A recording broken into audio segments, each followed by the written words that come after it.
Taigi didžiulė minia ir Palucką nušvilpė. Realiai anaiptol ne didžiulė. Didžiulė tai pasak Lietlyčio, čia tokios antraštės pasirodė mūsų žiniasklaidoje. Bet pasak pačių LRT kalbintų protestuotojų susirinko jų liūdesių gerokai mažiau negu pirmą kartą, tai yra už praeitą ketvirtadienį, čia jau antrasis jų mitingas. O ir tada tą pirmą kartą jų buvo iš tikrųjų nebaisiai daug, bet nemažai. O dabar iš tikrųjų buvo mažai, toli gražu nedidžiulė minia. Bet jį tikrai pašvilpė ir tikrai galima sakyti, kad Palucką nušvilpė ir dargi pabliovė gėdą. Tik bliovimu ar tuo labiau baubimu to medijos dabar nevadina. O apžvalgininkais ir politologais besidedantys influenceriai nevarto pasibaisėjusių akių, nes tik prisiminkime, kaip buvo baisimasi, kad žmonės švilpia ar kaip nors kitaip triukšmauja specialiai protesto ženklan prieš Šimonytės vyriausybę nukreiptus mitingus. Tada, pasak tų tariamų apžvalgininkų ir politologų, pasirodo švilpti yra kažkas siaubingai nusikalstamo. Tuo tarpu dabar švilpimas už inglidų medijoms yra visiškai normalus, gražus, kultūringas politinio protesto ar nepasitenkinimo reiškimo būdas, kuris automatiškai delegitimuoja tuos, kuriems švilpiama. Žinoma, su sąlyga, kad čia švilpia už Ingridą ir taip jie nušvilpinėja savo politinius priešus, o net virkščiai, kai nušvilpta buvo Šimonytė arba Čmilytė. Tada nebuvo straipsnių su antraštėmis, tūkstančiai protestuotojų nušvilpė Šimonytę. Ir vietoje to tie protestuotojai atvirai buvo vadinami bemaž galvijais, nuolat kartojamas žodis baubimas apibūdinant jų veiksmą. Ir tas baubimas politiškai darytas įspūdis, tarsi jis reiškia tik tai tiek, kiek iš ties galvijų skleidžiami garsai, kaip kažkas į ką nereikia kreipti jokio dėmesio ir visi raukė nosis paniekos perkreiptais veidais, visi, kurie būtent bliovė gėdą dabar. Sakau tyčia bliovė, nes šitas žodis dažnai vartojamas daugybė metų keliaujantis iš vieno protesto į kitą, nesvarbu, kas prieš ką protestuoja, jis iš tikrųjų labai tinka žmogiškais garsais imituoti bliovimą. Švilpti ar kaip nors kitaip rodyti nepritarimą, tai iš tikrųjų yra normali protesto klasika. Taip, nesvarbu, kas prieš ką švilpia ir dėl ko, bet tai yra normalu. Ir taigi normalu, kad dabar į tai reaguojama kaip į kažką normalaus, bet nenormalu buvo, kad anksčiau buvo labai baisimasi ir smerkiama ir stengiamasi sutrukdyti, neleisti netgi to daryti. Bet visi tie liksmai gėda, kurie yra banalūs, neturiningi, lengvai pritaikomi bet kokiam kontekstui, galima taip šūkauti prieš bet ką su pagrindu ir be pagrindo, jie, sakyčiau, savaime yra protesto gėda, nes jie rodo, kad protestuotojai neturi vaizduotės ir idėjų, kad visas šis jų arsenalas labai skurdus, kad jie nesugeba nieko pasakyti. Ir todėl dabar savotiškai yra smagu stebėti nieko geriau nesugalvojusių, tik pakartoti šį seną baisiai nuvalkiotą liksmą edukuotų asmenų veidukus, ištemptus to ilgiausio žodyje gėda ir itin vizualiai suartėjusius su ilgausiais. Jie dabar iš tikrųjų pavyzdingai pabliovė. Pamiršę, kad bliauti negražu ir kad tokie kaip jie tai taip nedaro, taip daro tik tie kiti geros valdžios priešai. Išlindo ir pats Paluckas ir kai kurie šį jo sprendimą sveikino kaip antišimonytišką gerą praktiką, kaip precedentą. Žiūrėkit, jis daug geriau negu Šimonytė, nes jis išeina pasikalbėti su rinkėjas. Ne, šiuo veiksmu, tai sakyčiau, nieko gero jis nepadarė, kad jis išėjo pasikalbėti. Susirinkusieji pirmiausia yra ne jo rinkėjai, jais nebuvo ir jais nebus, ir jie susirinko tikrai ne tam, kad pasikalbėtų, o tam, kad patrolintų, pasityčiotų, į ką jokių būdų nereikėjo leistis, apskritai nereikėjo išeiti, tuo labiau išėjus pasakyti tai, ką jis pasakė ir padaryti tai, ką jis padarė.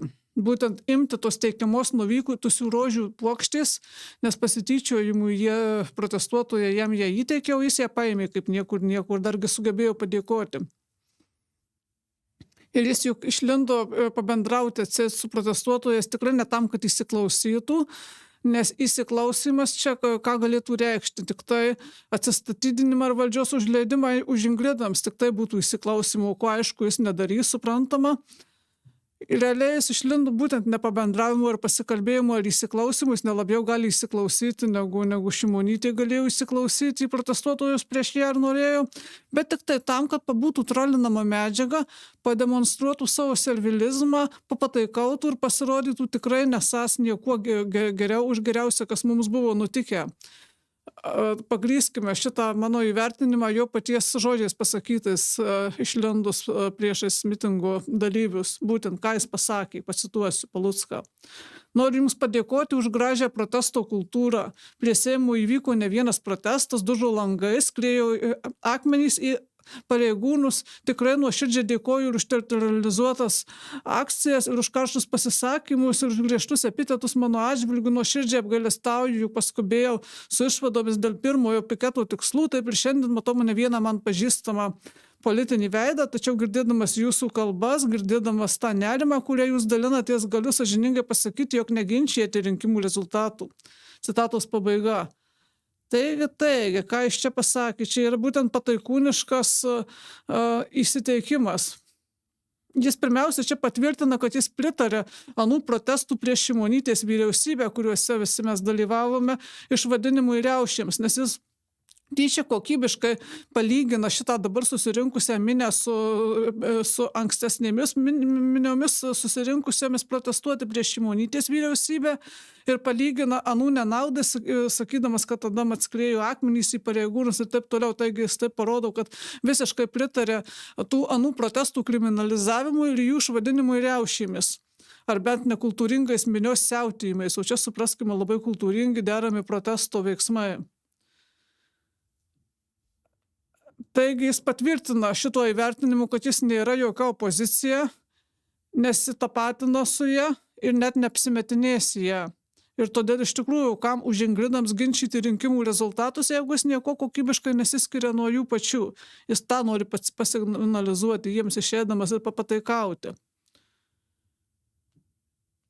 Ir dabar būtent panagrinėkime šį esą kokybiškai kitokį, labai kultūringą ir taip sužavėjusi Palucką protestą ir jo komunikatus, plakutus išsikeltus.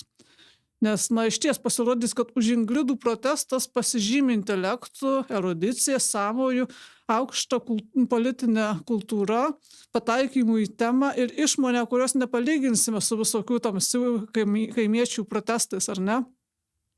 Nagi pažiūrėkime, kokie jų plakatai ir šūkiai buvo čia dabar atsinešti. Pavyzdžiui, vienas toks plakatas: politika ne dešra, mes nesame skerdykla, laiko neįgudusi ranka. Rašytą plakatą viena solidaus amžiaus inteligentė, tokį plakatą. Vėliau tą plakatą perėmė kiti. Nagi įspūdingai, tikrai matyti, kad protestuojantys žmonės labai intelektualūs ir išsilavinę ir turintys gerą politinę nuovoką ir visiems paaiškina, kad politika ne dešra, koks sąmojis. Kiti du plakatai. Nemuno aušra vyriausybėje lygu, matematinis lygybės ženklas su tema aplinkos apsaugoje. Ir kitas susijęs plakatas: ambicinga klimato politika ne Žemaitaičio ir ką daugtaškis jėgoms. Ir ką? Tai norėtų parašyti arba tiksliau išversti anglišką į and company, and so. Ir kompanijos, norėjau pasakyti, ne Žemaitaičio ir kompanijos jėgoms. Ir panaudojau anglišką santrumpą, kur vietoj ko, paraidžiui co, buvo parašyta ką. Ir tada gavosi labai keista santrumpa, nieko nereiškinti nei lietuviškai, nei angliškai, nei jokia kalba. Žodžiu, Žemaitaičio ir ką du taškai jėgoms. Vadinasi, iškart matome, kad protestuotojai labai išsilavinę žmonės turi universitetinį išsilavinimą ir supranta, ką sako. Čia prisiminkime, kad apie anuos protestuotojus, apie visus mus prieš vyriausybės politiką, anos vyriausybės politiką, vis būdavo akcentuojama, kad supraskime, jie net nežino, ką nori pasakyti ir ko protestuoja. Mes tai tikrai žinojome, ko, bet va šie atrodo, kad net nelabai sugeba iš tikrųjų net suformuluoti vieną frazę, vienu šūkiu savo reikalavimų, net nesugeba raštingai, normalia valstybinė kalba suformuluoti to, ką jie sako. Ir vietoj kokios nors aiškios politinės pozicijos ar aiškių politinių reikalavimų sugeba pašūkauti gėda ir paaiškinti, kad politika ne dešra. Ir tarsi Žemaitaitis būtų rinktas tam, kad vykdytų tai, ką jie vadina ambicingą klimato politiką, regis ne dėl to už jį balsavo tie, kas už jį balsavo, tai kas čia per priekaištas ir kuo jis čia dėtas.